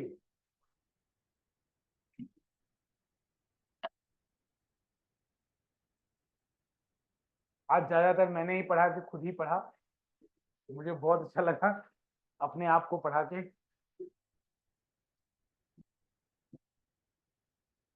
लेकिन बच्चों अगर आप नहीं इसमें प्रयास करोगे तो मैकेनिक्स है, मैं कुछ भी हेल्प नहीं कर सकता आपको, आपको प्रयास करना पड़ेगा इसके अंदर, कोई भी हेल्प नहीं कर सकता, तब थोड़ा आपको हाथ पैर मारना पड़ेगा। बच्चों जिसका हो गया वो एक्स टी निकाल लो, क्या है एक्स टी,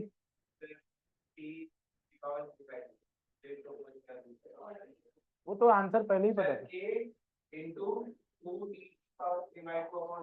बच्चों। इस पूरे कांस्टेंट को के मान लो, आसान हो जाएगा थोड़ा सा, बाद में वैल्यू रख देना। ये √2pm बाय √2pm को के मान।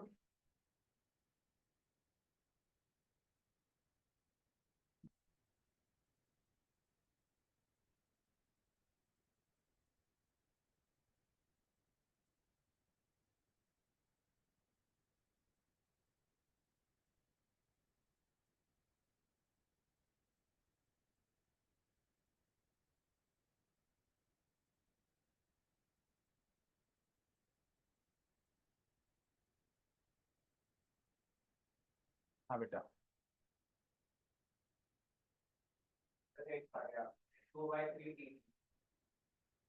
तो भाई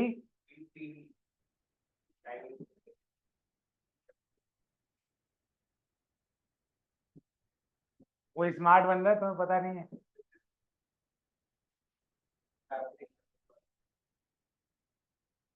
चलो ठीक, ठीक है। अरे एक्स टी तो निकाल लो, एक्स निकाल दो, मैं फिर ब्रेक ले लेना। अरे मुझे ही तो निकालना है, तो ब्रेक की जरूरत तो मुझे है ना, अभी एक्स निकालने में तो। अरे हो गया वीटी, वीटी हो गया ना। अरे लिख लिया कि नहीं पहले ये बताओ। मैं एक्सेप्ट करता हूँ ये ढंग का क्वेश्चन है, मैं मानता हूँ, इसमें कोई दुख की बात नहीं है, अगर नहीं समझ में आया तो थोड़ा थोड़ा प्रयास करना। चलो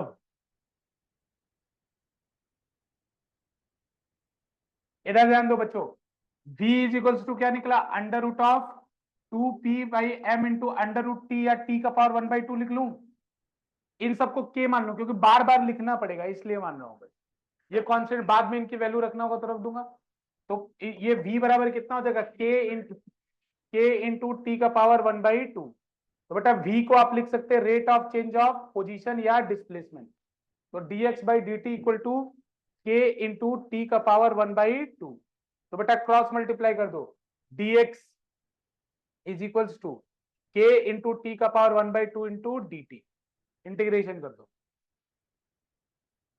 तो बेटा यहाँ 0 से t ले लो, मान लो 0 से स्टार्ट हो रहा है, यहाँ 0 से x लो। तो बच्चों ये कितना आएगा, x, इसका डायरेक्ट इंटीग्रेशन लिख दो ना, x आएगा। तो इसका x-0 तो x हो जाएगा, k बाहर आ जाएगा बच्चों, कांस्टेंट इंटीग्रेशन के बाहर आता है। t का पावर 1/2 है, तो बताया था ना 1 प्लस करना है और उसी से डिवाइड करना है। तो कितना हो जाएगा 3/2। हाँ, तो ये हो जाएगा t का पावर 3/2 अपॉन 3/, तो ऊपर चला जाएगा, तो यही आ जाएगा जो भी आंसर है। x is equals to 2/3k into T का पावर 3/2। अब चाहे तो वैल्यू डाल देना, चाहे मत डालना, हमें तो यही निकालना था कि किसके प्रोपोर्शनल होगा। आपको क्वेश्चन भी यही पूछा जाएगा किसके प्रोपोर्शनल होगा। ठीक है, नोट कर लो जल्दी से, जल्दी से नोट करो।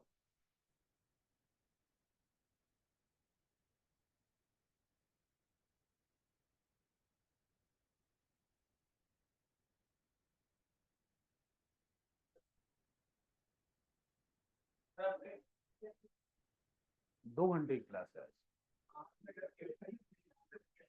फिजिक्स की।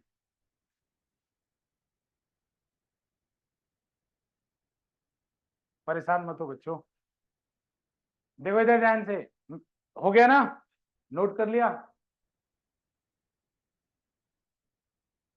10 मिनट का ब्रेक, क्या बात करो तुम लोग।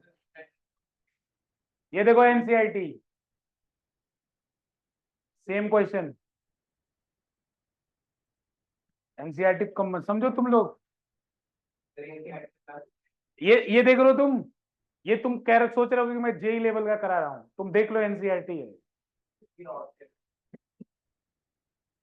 हाँ तुम तो कर ही रहे थे, बाकियों का सोचना था अपना। बच्चे ये मैं बोल रहा हूँ डायरेक्ट याद रखना, डायरेक्ट मतलब डायरेक्ट, ठीक है ना। अब हम लोग छुट्टी नहीं करेंगे। अरे आज के वैसे 2 घंटे फिजिक्स है।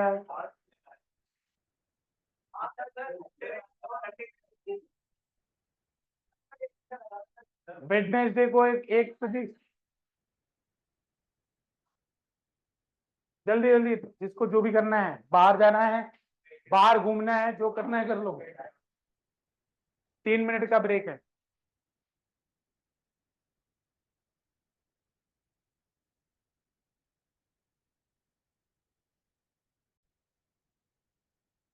ठीक है, वर्टिकल सर्कुलर मोशन, वर्टिकल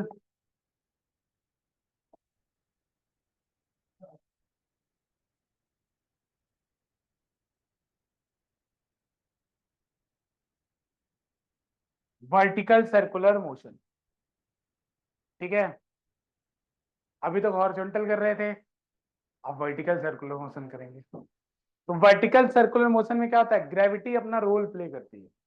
अब कोई चीज अगर ऐसे सर्कल में घूम रहे हो तो उसमें ग्रेविटी अपना रोल प्ले नहीं करती, लेकिन जब ऐसे घूम रही हो तो रोल प्ले करेगी ग्रेविटी। वही हम लोग देखेंगे कुछ कुछ। तो बच्चों मान लो ये सर्कल है, ठीक है, इधर ध्यान दो। बच्चों देखो, ये कोई रस्सी है, इसमें एक गेंद मैंने छोटी सी बॉल ऐसे लटका दिया, हैंग कर दिया। इसका रेडियस मतलब उस रस्सी का लेंथ आर है, ठीक है, उस रस्सी का लेंथ क्या है, आर। अब बच्चों देखो, इस तरह से अगर लटका हुआ है, मैं थोड़ा सा वेलोसिटी दूंगा तो ये ऑसिलेट करेगा ऐसे ऐसे, समझ रहे हो कि नहीं समझ रहे हो। थोड़ा और दूंगा तो और ऊपर जाके ऑसिलेट करेगा, थोड़ा और दूंगा तो फिर कहा क्या होगा, जैसे ये पॉइंट्स बना रहा हूं, ये पॉइंट ए है, ये पॉइंट बी है, ये पॉइंट सी है, ये पॉइंट डी। थोड़ा सा वेलोसिटी दूंगा तो ऐसे ऐसे ऑसिलेट करेगा, समझ रहे हो। थोड़ा और दूंगा और ऊपर जाके ऑसिलेट करेगा, थोड़ा और दूंगा ऐसे ऊपर जाएगा नीचे गिर जाएगा।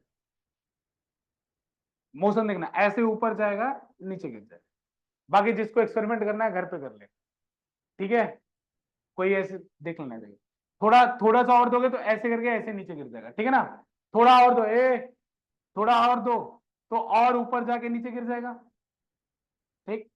फिर थोड़ा और वेलोसिटी दो और ऊपर जाके नीचे गिर जाएगा।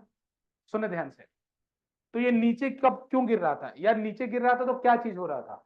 तो देखो, जो बी और सी के बीच में इसका सबसे ज्यादा चांस था नीचे गिरने का, जब हम वेलोसिटी दे रहे थे।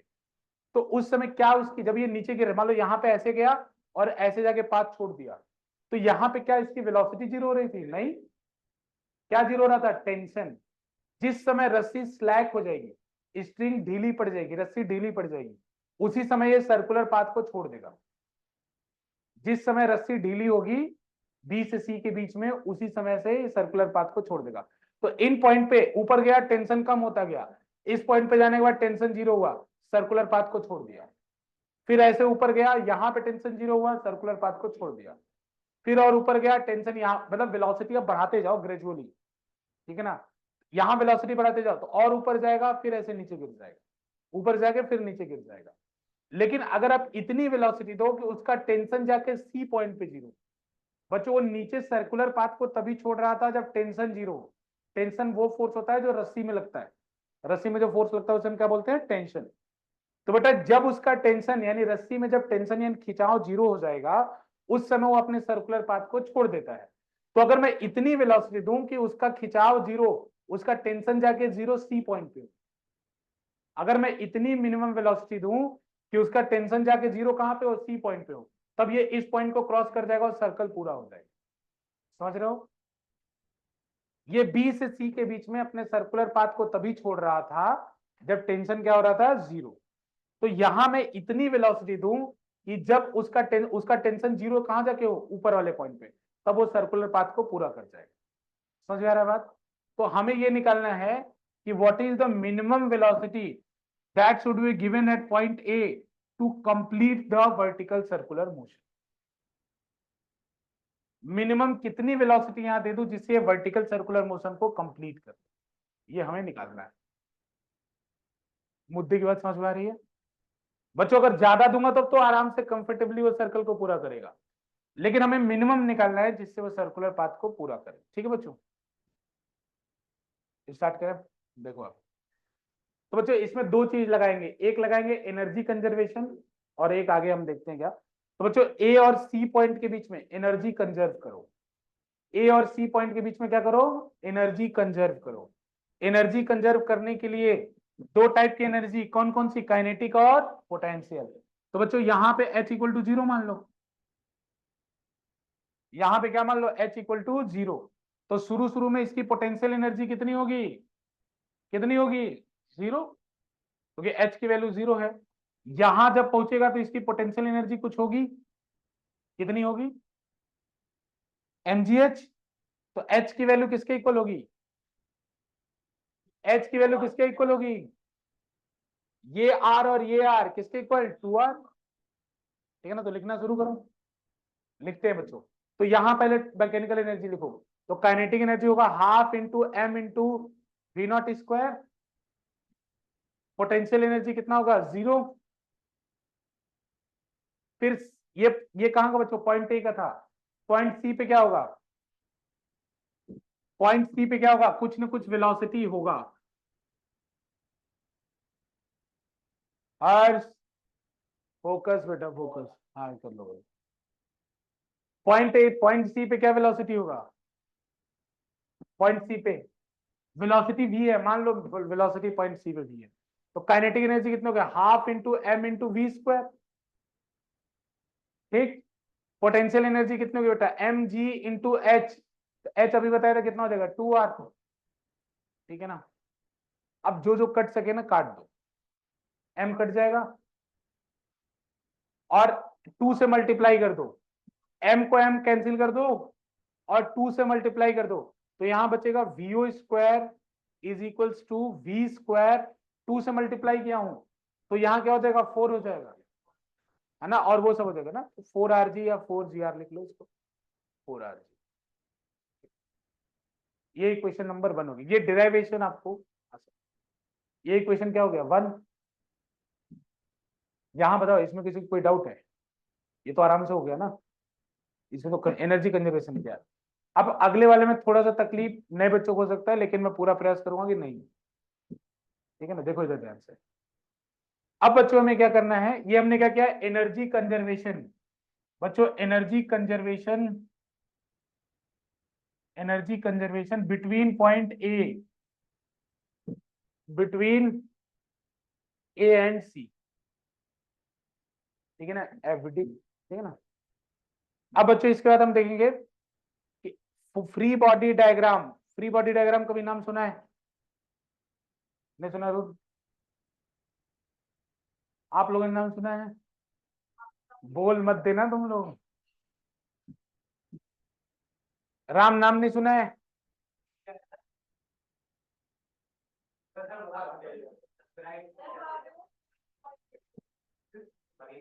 फरीदाबाद,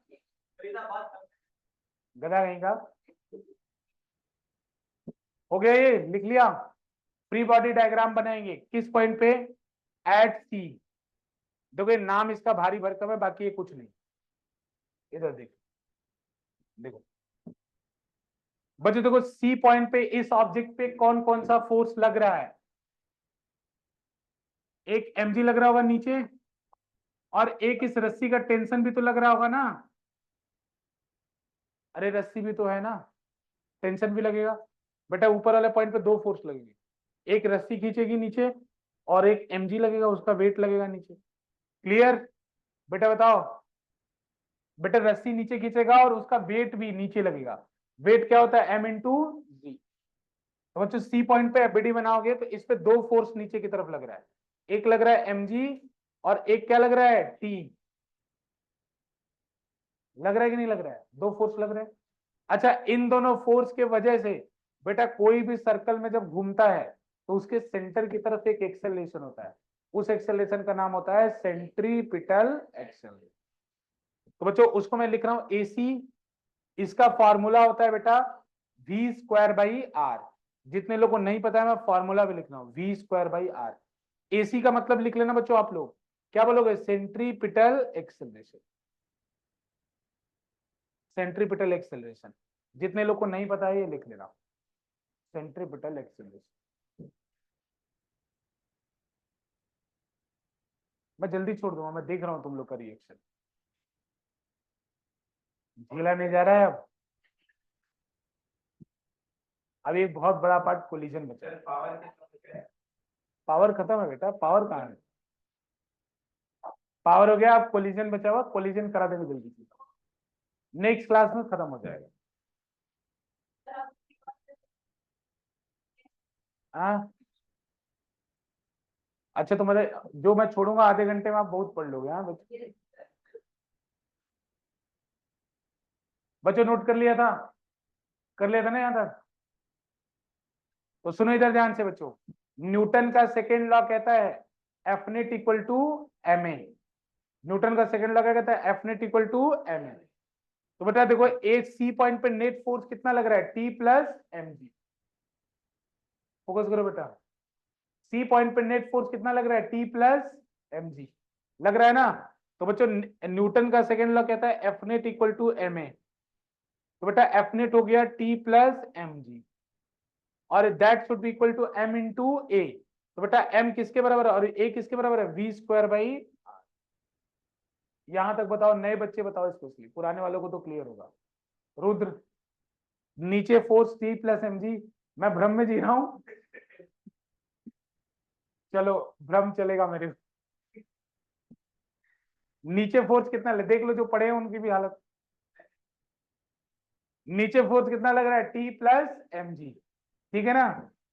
और बेटा ये नेट फोर्स, तो नेट फोर्स नीचे लग रहा है टी प्लस एम जी, और न्यूटन ने कहा था एम इंटू ए के बराबर होता है, तो मास ले लिया, और ए कितना है? वी स्क्वायर भैया। बेटा ठीक है, बस कुछ बच्चों अभी आपको क्या बताया था कि ये सर्कुलर पाथ को कब छोड़ेगा? जब इसका टेंशन क्या हो जाएगा? तो for minimum V naught, for minimum V naught, for minimum V naught T C should be equal to zero. Tension at point C should be equal to zero. तो यहाँ टी की वैल्यू जीरो पुट कर दो। तो बच्चों M G की value कितनी होगी? M V square by R. तो एम से एम कैंसिल हो जाएगा। वी की वैल्यू, वी स्क्वायर की वैल्यू कितनी आएगी? R G. तो वी की वैल्यू कितनी आएगी? Root R. अब इसको उठा के, ये इक्वेशन सेकंड हो गया, इसको उठा के फर्स्ट में पुट कर देना। फर्स्ट में वी स्क्वायर था ना इक्वेशन में, वहां पुट करके वी नॉट की वैल्यू खुद निकाल दो।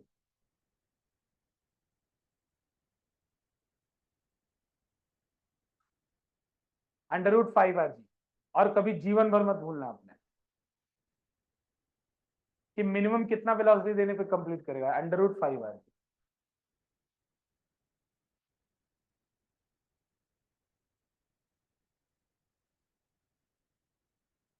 कॉन्फिडेंस आ गया क्या आप लोगों को?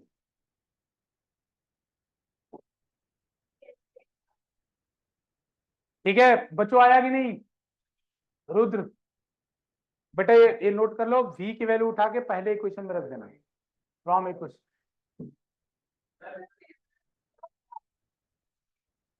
जब आप आ जाओ, जो आज है और जो नहीं है वो क्लास के पहले, क्लास के बाद बिठाएंगे उसको, जाने नहीं देंगे हम लोग। हाँ, पुराने वाले बच्चों का बैकलॉग चलाएंगे, मतलब नए वालों का यार, नए वाले बच्चों का बैकलॉग चले। और आप लोग टेस्ट देंगे केमिस्ट्री में स्ट्रक्चर ऑफ एटम।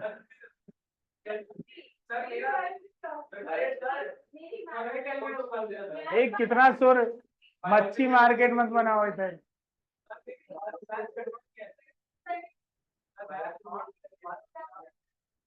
ठीक है, 8 बजे रात में आके टेस्ट दे दो। मैं तुम्हारे लिए 9 बजे तक बैठा रहूंगा, चिंता मत करो।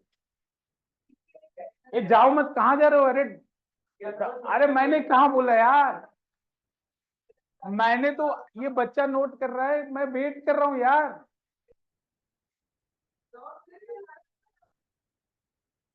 अभी नहीं छुट्टी हुई, अभी कहाँ? अरे वो सब पीछे जानते ही हो तुम।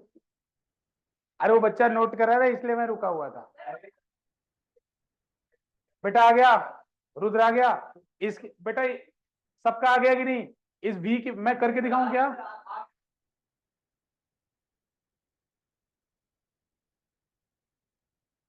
चलो, तो वी स्क्वायर वी नॉट की वैल्यू कितनी आई? वी नॉट की वैल्यू कितने? Under root of 5 RG from equation में। बेटा आपका आया पक्का? ऐसे तो इन सब के चक्कर में नहीं पड़ो, तुम क्लियर कट बताओ मेरे को, ये सब नालायक है। हो गया? देखो ध्यान से, फिर से वापस आते हैं हम लोग। देखो, तो यहां पे मिनिमम कितनी वेलोसिटी दी जाए जिससे सर्कल पूरा कर ले? √5 RG। √5 RG। तो बच्चों जब यहाँ √5 RG दोगे तो सी पॉइंट पे वेलोसिटी क्या होगा? वाह, जब ए पॉइंट पे वेलोसिटी तुम √5 RG दोगे तो सी पॉइंट पे वेलोसिटी क्या हो गया? बताओ यार, तुम बताओ। √RG, तुम लोग गधे हो क्या एकदम? अभी तो निकाला था √RG उधर नीचे, उसी को तो ऊपर पुट किया था ना, वो सी पॉइंट की तो वेलोसिटी थी।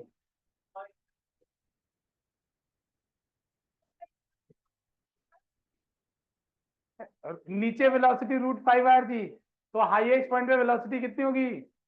√RG। तो देखो हम पॉइंट एनालिसिस करेंगे, अब हर पॉइंट की एनालिसिस करेंगे हम लोग। घबरा मत, होता है जीवन में ऐसा।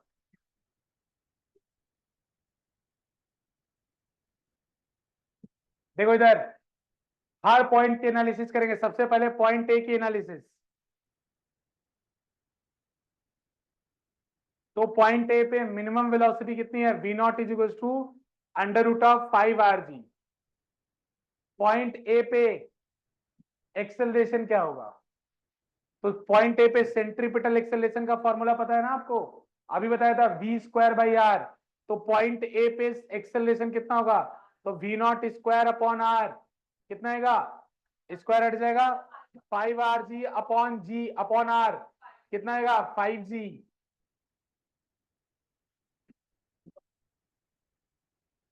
पॉइंट ए पे एक्सेलरेशन क्या होगा? 5G। ठीक है ना?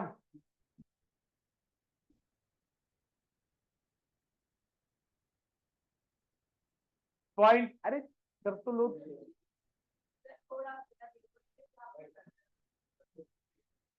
वो तो मेरे को पता नहीं, कुछ बच्चे पढ़ रहे हैं, कुछ बच्चे पढ़ रहे हैं, भले ही मैं भ्रम में जी रहा हूँ, लेकिन कुछ बच्चे मुझे लग रहा है ऐसा कि उनको समझ में आ रहा है। अब वो कुछ भी कौन है वो तुम लोग डिसाइड कर लो। अरे ठीक है, चलेगा ना यहाँ तक? ए पॉइंट का बीडी बनाना चाहता हूँ, लास्ट छोड़ दूंगा फिर, चलो छोड़ दूंगा। लेकिन जितना पढ़ाया है वो नेक्स्ट क्लास में मेरे को अगर नहीं याद हुआ ना, यहाँ का रूल रेगुलेशन पता है कि नहीं? मैंने बहुत दिनों तक छोड़ रखा है, लेकिन नेक्स्ट क्लास से नहीं छोड़ूंगा, पता है ना क्या है? चेयर।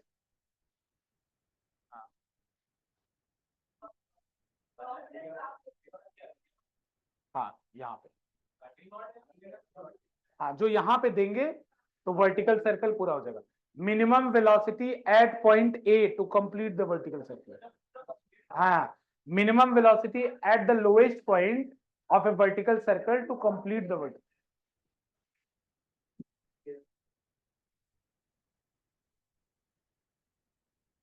बच्चों एफबीडी एट पॉइंट ए के अंदर बना रहा हूं। बच्चों पॉइंट ए पे ध्यान से देखो,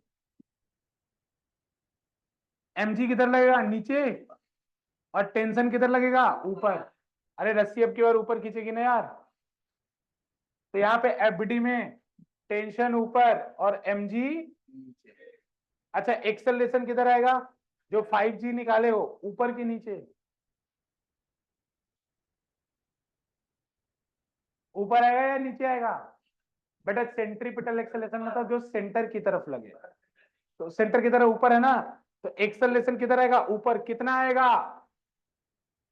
5G। अरे अभी तो ऊपर निकाले हो भाई। बेटा चिंता मत करो, जिन्होंने नहीं पढ़ा है उनकी स्थिति अच्छी है।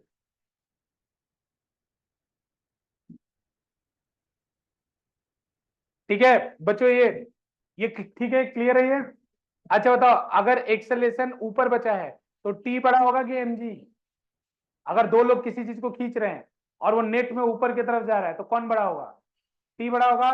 तो नेट फोर्स कितना होगा? जैसे ऊपर 50 से खींच रहे, नीचे 30 से, तो नेट फोर्स ऊपर कितना बचेगा? 20 बेटा 50 माइनस 30। तो उसी तरह से यहाँ नेट फोर्स कितना बचेगा? टी माइनस, और एफ नेट बराबर न्यूटन ने कहा था एम इंटू ए। तो एम कितना है यहाँ पे? सही बात है। तो यहाँ पे एम इंटू ए कितना है? 5g। तो टी निकाल लोगे? टी कितना आएगा? 6 mg। तो T at point A is 6 mg।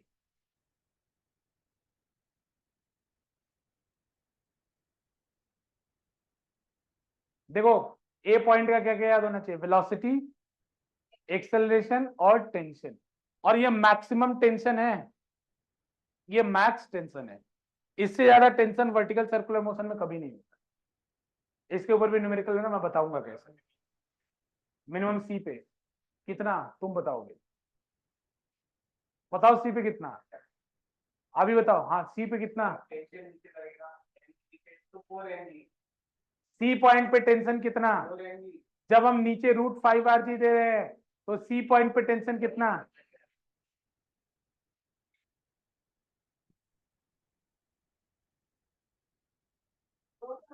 गधे, अभी बोला था मैंने कि जब डिराइव कराया था, डिराइव डिराइव करा तो सी पॉइंट पे टेंशन क्या था? 0। अरे डिराइवेशन का स्टार्ट भी तो उसी से किया था।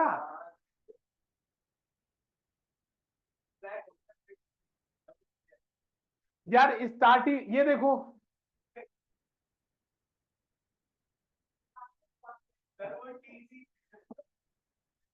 बच्चों नेक्स्ट क्लास, ठीक है? नहीं झेल पाऊंगा तुम्हें। बच्चे ठीक है, थोड़ा मतलब